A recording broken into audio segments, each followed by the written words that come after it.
2023 की धारा 1 नाम और क्षेत्राधिकार। बीएनएस की धारा 1 जो पहले भारतीय दंड संहिता आईपीसी की धारा 1 के समान थी, संहिता का नाम, इसका विस्तार और इसके क्षेत्राधिकार को परिभाषित करती है। 1. संहिता का संक्षिप्त नाम। यह उपबंध बताता है कि इस अधिनियम को भारतीय न्याय संहिता 2023 कहा जाएगा। 2. संहिता का विस्तार, एक्सटेंट ऑफ ऑपरेशन। यह संहिता संपूर्ण भारत पर लागू होती है। पूर्व में आईपीसी जम्मू और कश्मीर पर लागू नहीं होती थी, लेकिन अब बीएनएस के लागू होने के साथ ये पूरे देश में एक समान रूप से लागू है। बाह्य क्षेत्रीय क्षेत्राधिकार, एक्स्ट्रा टेरिटोरियल ज्यूरिसडिक्शन। धारा 1 का सबसे महत्वपूर्ण हिस्सा इसका बाह्य क्षेत्रीय क्षेत्राधिकार है, जिसका अर्थ है कि यह संहिता भारत की भौगोलिक सीमाओं के बाहर किए गए कुछ अपराधों पर भी लागू होती है। बीएनएस उन अपराधों पर भी लागू होता है जो भारत के बाहर किए जाते हैं, लेकिन जिनका संबंध भारत से होता है। यह 3 मुख्य परिदृश्यों को कवर करता है। क्रम, क्षेत्राधिकार का आधार, अपराध का विवरण। 1. भारतीय नागरिक।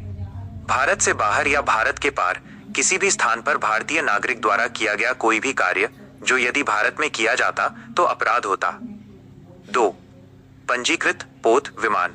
किसी भी व्यक्ति द्वारा भारत में पंजीकृत किसी भी पोत जहाज या विमान पर, चाहे वो दुनिया में कहीं भी हो, किया गया कोई भी अपराध। 3. साइबर अपराध। भारत के बाहर किसी भी स्थान पर किसी भी व्यक्ति द्वारा भारत में स्थित किसी कंप्यूटर संसाधन को लक्ष्य बनाकर किया गया कोई भी अपराध। उदाहरण, एक भारतीय नागरिक ऑफ ए ब्रिटेन में किसी व्यक्ति ऑफ बी के साथ धोखाधड़ी करता है।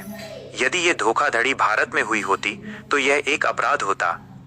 बीएनएस की धारा 1 के तहत जब ए भारत में पाया जाएगा तो उस पर भारतीय कानून के तहत मुकदमा चलाया जा सकता है। अपवाद, एक्सेप्शन।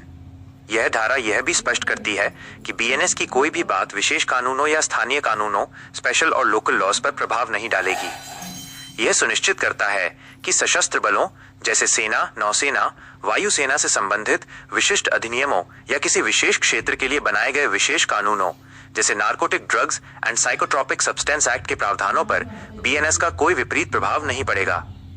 संक्षेप में, बीएनएस धारा एक भारत की आपराधिक न्याय प्रणाली की नींव रखती है। यह परिभाषित करती है कि कानून क्या है, कहां लागू होता है और यह किन लोगों और कृत्यों पर अपने अधिकार क्षेत्र का विस्तार करता है। क्या आप बीएनएस की किसी अन्य विशिष्ट धारा जैसे हत्या या चोरी से संबंधित के बारे में जानना चाहेंगे?